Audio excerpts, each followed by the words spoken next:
ओम शांति। आज 17/6/21 के वो प्रेरणा सूत्र जो हमें तपस्वी जीवन के लिए मिली हैं।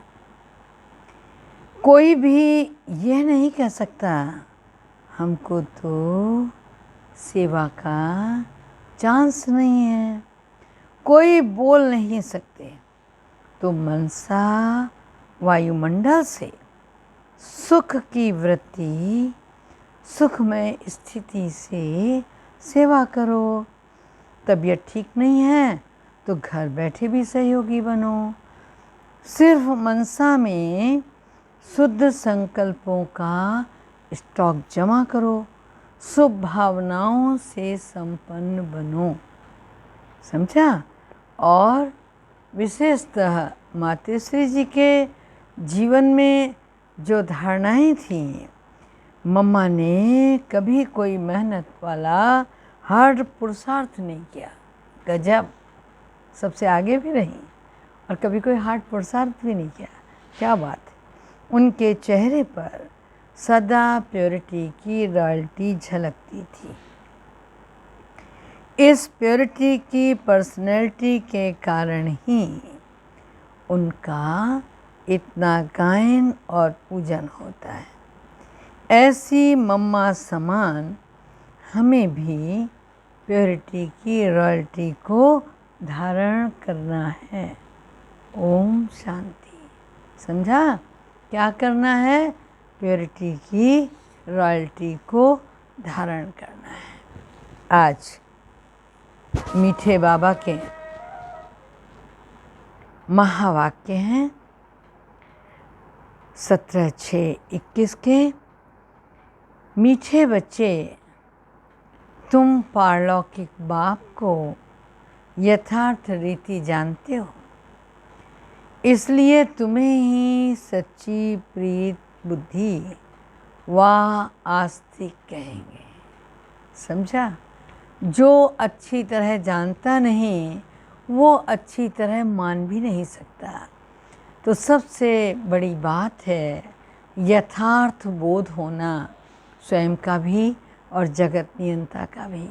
तभी हम सच्ची प्रीत भगवान के साथ लगा सकेंगे। और दूसरे शब्दों में कहें तो सच्चे आस्तिक बन सकेंगे। आज का प्रश्न है, बाप के किस कर्तव्य से सिद्ध होता है कि वह भक्तों का रक्षक है? रक्षक है ना, कहते हैं भगवान अब तुम ही रक्षा करो। उत्तर है सब भक्तों को रावण की जेल से छुड़ाना, इंसॉल्वेंट से सॉल्वेंट बनाना, यह एक बाप का ही कर्तव्य है। जो पुराने भक्त हैं उन्हें ब्राह्मण बनाकर देवता बना देना, यही उनकी रक्षा है। भक्तों का रक्षक आया है अपने सभी भक्तों को मुक्ति और जीवन मुक्ति देने। गीत है, भोलेनाथ से निराला कोई और नहीं, ऐसी बिगड़ी बनाने वाला भी कोई और नहीं। हाँ, ये किसकी महिमा सुनी बच्चों ने? ओम शांति। समझ में आती है बात? किसकी महिमा सुनी? गाया जाता है ऊंच ते ऊंच भगवान, और बाप को ही कहा जाता है बाप। भगवान को ही कहा जाएगा ना। वही इस सारी रचना का रचयिता है। जैसे लौकिक बाप भी रचयिता है अपनी रचना का। पहले कन्या को अडॉप्ट करके अपनी स्त्री बनाते, फिर उनसे पाणी ग्रहण करने के बाद रचना रचते। तो बाबा ने कहा ज़्यादा से ज़्यादा 5-7 बच्चे पैदा करते हैं, उनको कहा जाएगा रचना। बाप ठहरा रचयिता, वो हद का रचयिता ठहरा। यह भी बच्चे जानते हैं। रचना को रचयिता बाप से वर्षा मिलता है। मनुष्य को दो बाप तो होते ही हैं, एक लौकिक और दूसरा पारलौकिक। बच्चों को समझाया है ज्ञान और भक्ति अलग अलग है। फिर है वैराग्य। इस समय तुम बच्चे संगम पर बैठे हो, बाकी सब कहाँ हैं? कहाँ हैं? कलयुग में बैठे हैं तो सब बच्चे, परंतु तुमने बेहद के बाप को जाना, जो सारी रचना का रचयिता है। लौकिक बाप होते भी उस पारलौकिक बाप को याद करना है। सतयुग में लौकिक बाप होते पारलौकिक बाप को कोई याद नहीं करते, क्योंकि है ही सुखधाम। उस पारलौकिक बाप को दुख में याद करते हैं। यहाँ पढ़ाया जाता है, मनुष्य को समझदार बनाया जाता है। भक्ति मार्ग में मनुष्य बाप को नहीं जानते थे। कहते भी हैं परमपिता परमात्मा, हे गॉड फादर, हे दुखहर्ता सुखकर्ता, फिर कह देते हैं सर्वव्यापी।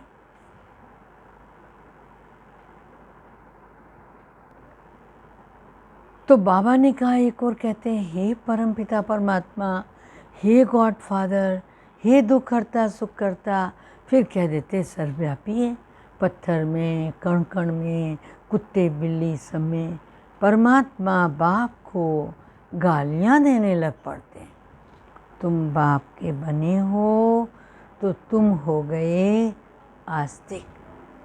तुम्हारी बाप के साथ प्रीत बुद्धि है, बाकी सबकी बाप के साथ विपरीत बुद्धि है।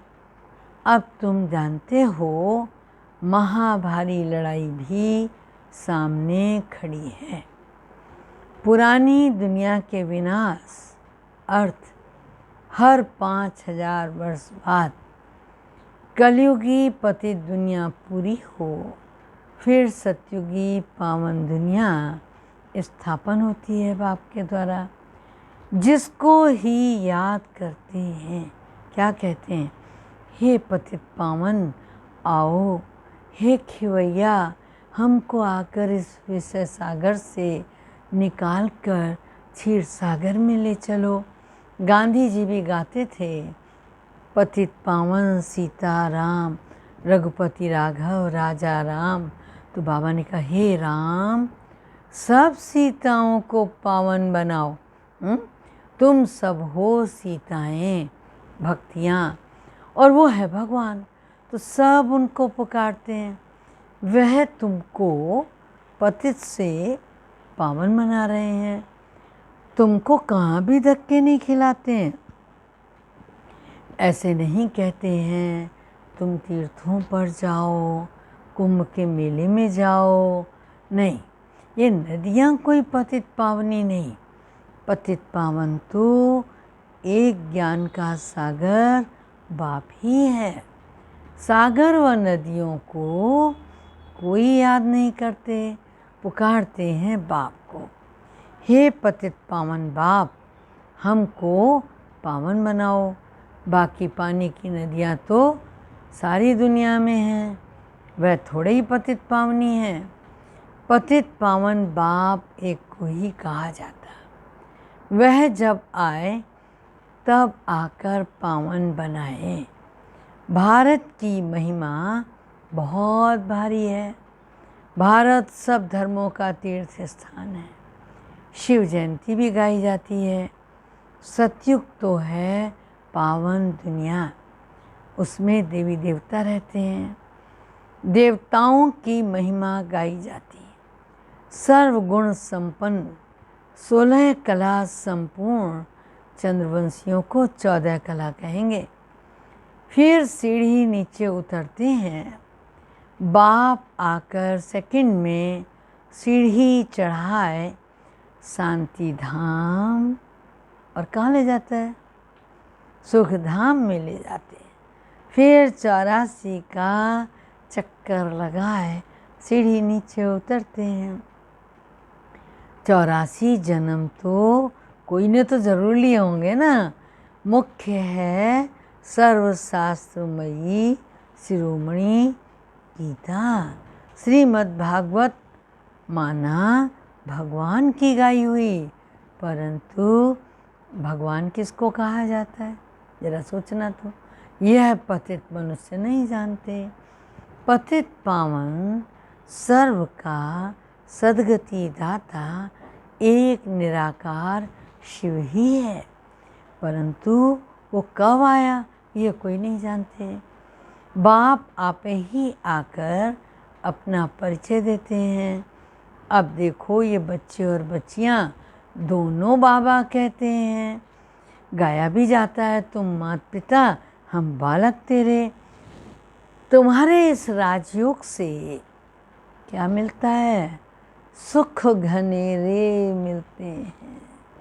तुम यहाँ आते ही हो किस लिए? बेहद के बाप से स्वर्ग के 21 जन्मों का वर्षा पाने।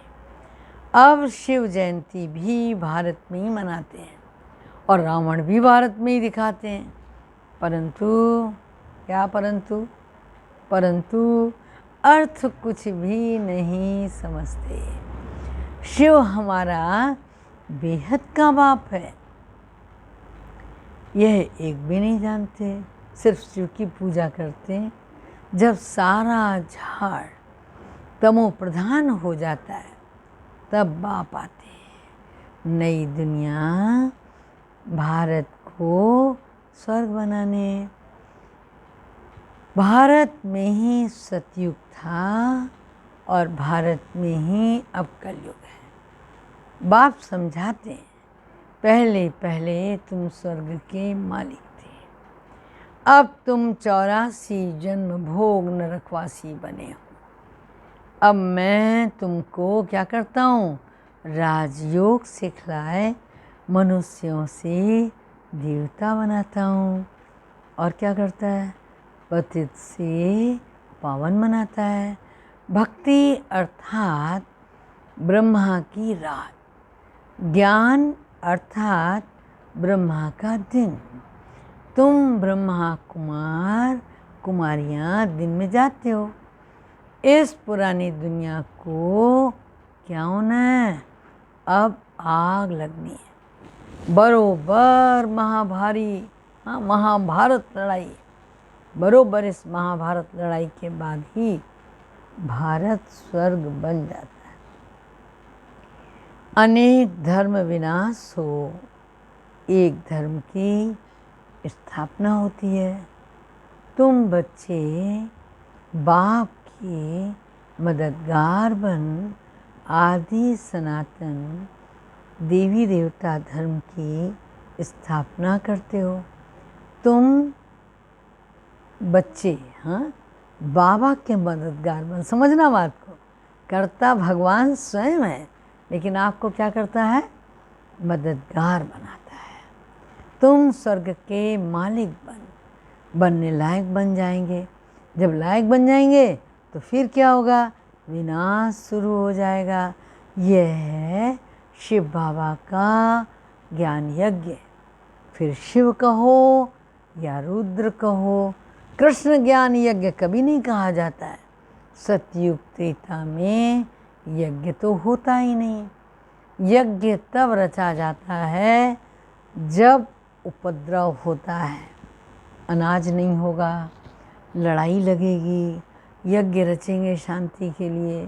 तुम बच्चे जानते हो विनाश होने बिगड़ तो भारत स्वर्ग बन न सके। भारत माता शिव शक्ति सेना गाई हुई है, वंदना पवित्र की ही की जाती है। तुम माताओं को वंदे मातरम कहा जाता है क्योंकि तुमने श्रीमत पर भारत को स्वर्ग बनाया है। अब बाप कहते हैं मौत तो सामने खड़ा है। क्या कहते हैं?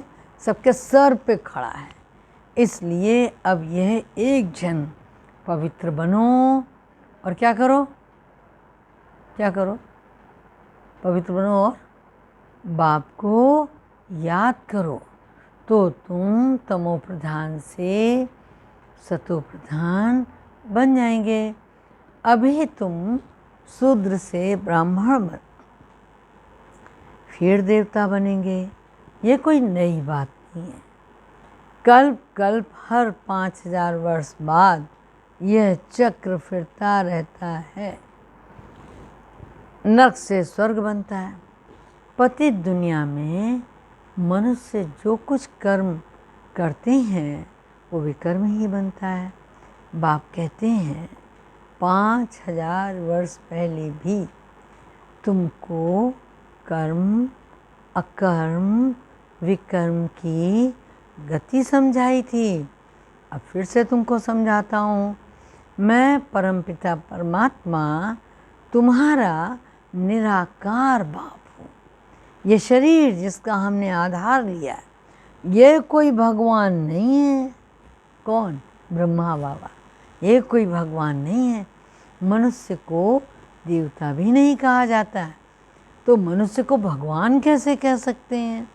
बाप समझाते हैं तुम 84 जन्म लेते लेते नीचे सीढ़ी उतरते आए हो, ऊपर कोई जा नहीं सकता। सभी पतित बनने का ही रास्ता बताते हैं और खुद भी पतित बनते जाते हैं। तब बाप कहते हैं उनका भी उद्धार करने मुझे आना पड़ता है। ये रावण का राज्य है।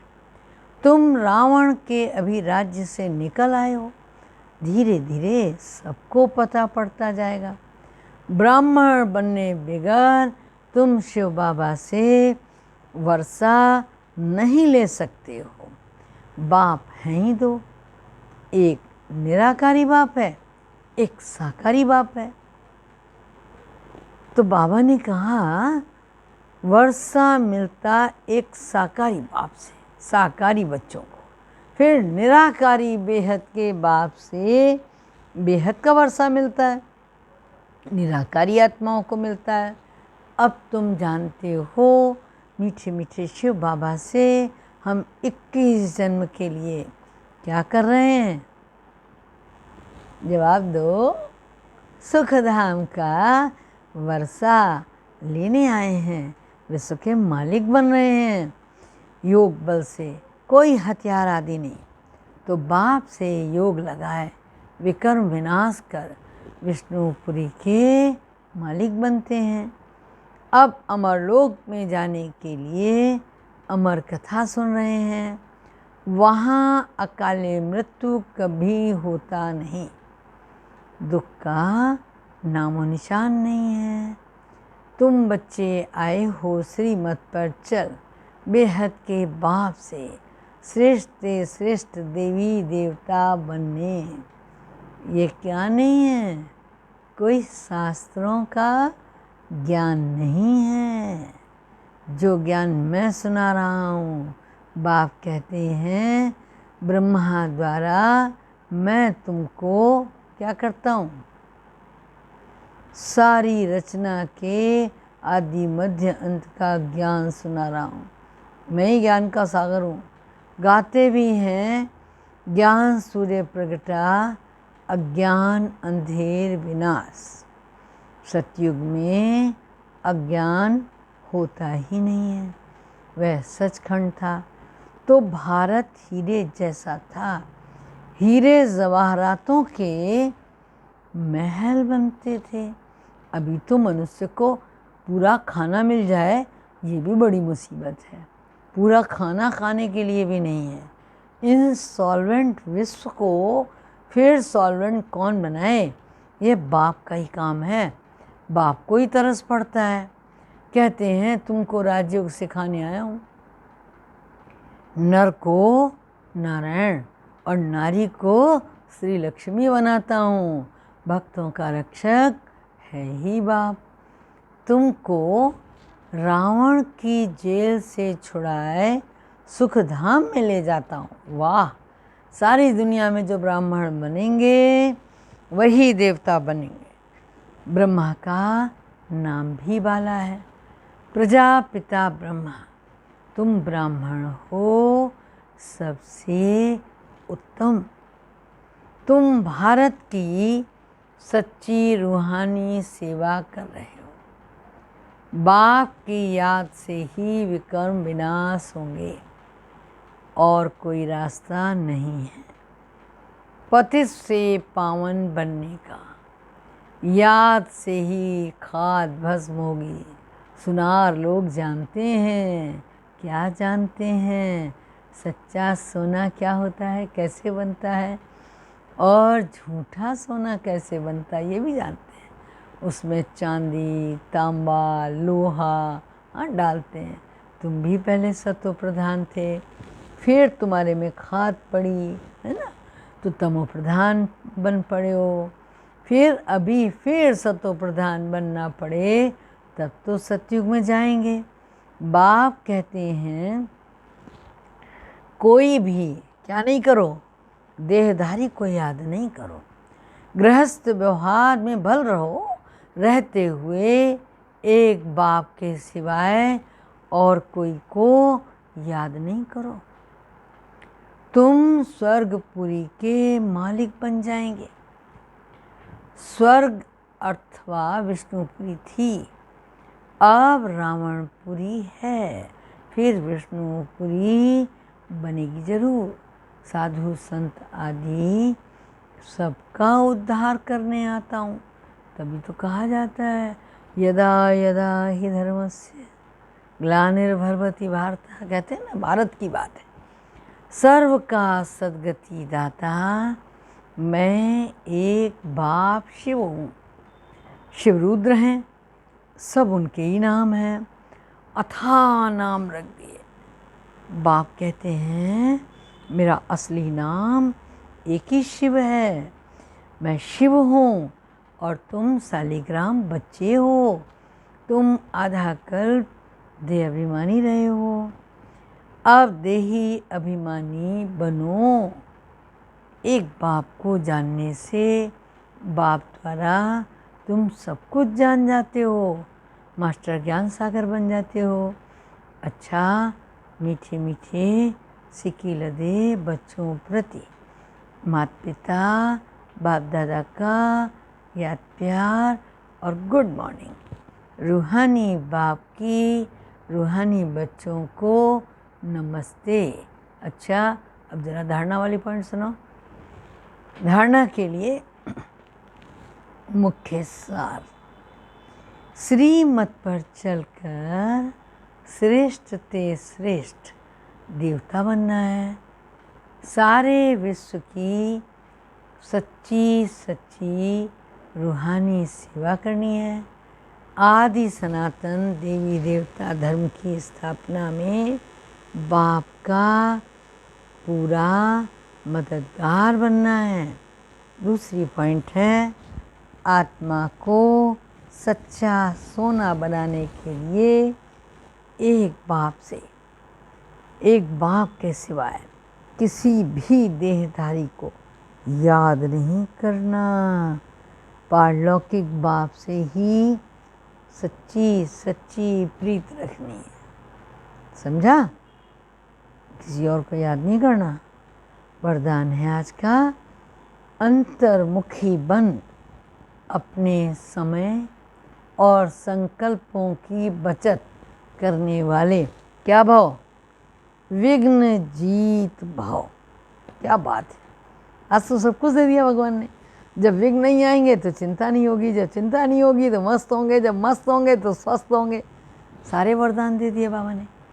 कोई भी नई पावरफुल इन्वेंशन करते हैं तो अंडरग्राउंड करते हैं, है ना। पहले लैब में बैठते हैं ना काफ़ी दिन, अंडरग्राउंड करते। आप भी जितना अंतर्मुखी हो जाओगे अर्थात अंडरग्राउंड रहेंगे, उतना वायुमंडल से बचाव हो जाएगा, मनन शक्ति बढ़ेगी और माया के विघ्नों से सेफ हो जाएंगे। बहिर्मुखता में आते क्या होगा? आते भी अंतर्मुख, हर्षित मुख और आकर्षण मूर्त रहो। कर्म करते भी ये प्रैक्टिस करो तो समय की बचत होगी और सफलता भी अधिक अनुभव होगी। आज का स्लोगन है, बीमारी से घबराओ नहीं, उसे दवा रूपी फ्रूट खिलाकर विदाई दे दो। मातेश्वरी जी के अनमोल महावाक्य हैं आज। मनुष्य साक्षात्कार में कैसे जाते हैं? ये जो साक्षात्कार में जाना होता है तो इसकी फिलॉसफी भी बहुत महीन है। यह अंतःवाहक शरीर से जाकर घूम आते हैं। जैसे कोई बाहर घूमने जाता है ना, तो ऐसे नहीं घूमने गया तो मरा, वो तो घूमकर फिर वापस लौटकर आएगा ना। तो यह आत्मा भी इस बॉडी से निकलकर अंतःवाहक शरीर से सैर करने जाती है। थोड़े समय के लिए इनकी आत्मा उड़ता पंछी हो जाती है। ये बाबा मम्मा उनको बता रही हैं जो जाते हैं साक्षात्कार करने, जिनको दिव्य दृष्टि का वरदान प्राप्त है। यह भी परमात्मा का ही काम है। हाँ, सब नहीं जा सकते, मैं चली जाऊँ, नहीं हो सकता। तो जो उनकी रस्सी को खींच लेता भगवान, परमात्मा का काम है। उसी के पास दिव्य दृष्टि की चाबी, और तो किसी के पास है ही नहीं। वो जिसकी चाहे उसकी लाइट ऑन कर दे, रस्सी खींच के दिव्य दृष्टि से उनको साक्षात्कार कराता है। जैसे रात को जब हम शरीर से न्यारी आत्मा हो सुख से सुख पथ अथवा स्वप्न की अवस्था में चले जाते हैं तो उस समय शरीर शांत हो जाता है, तो देह और देह के धर्म को भूल जाते हैं। परंतु ऐसे नहीं कि शरीर मर गया, फिर जब जागृत में आता है तो फिर हम उस रात के सपने की अवस्था का वर्णन करके सुनाते हैं। वैसे ही परमात्मा के साथ योग लगाने से परमात्मा फिर दिव्य दृष्टि से आत्मा को सैर कराते हैं। फिर जब ध्यान से उठते हैं तो देखा हुआ वो साक्षात्कार जो वतन में बहनें करके आती हैं फिर सुनाती हैं, वर्णन करके सुनाते हैं। फिर हम देखकर वर्णन करके सुनाते हैं। हम ये देखकर आए तो वह स्वप्न रजोगुण तमोगुण भी होता। यह ध्यान फिर सतोगुण अवस्था में है। तो ध्यान में कोई शरीर मरता नहीं है, मगर शरीर की वासना गुम हो जाती है। जैसे क्लोरोफॉर्म देने से शरीर की शुद्ध बुद्ध भूल जाती है।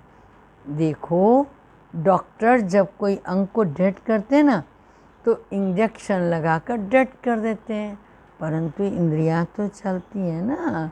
तो ध्यान भी इसी तरीके से है कि आत्मा कोई उड़कर सैर कराती, परंतु शरीर मर नहीं जाता। अब यह रस्सी खींचने की स्मृति भी परमात्मा में है, न कि मनुष्य आत्मा में। अच्छा, ओम शांति। Good morning.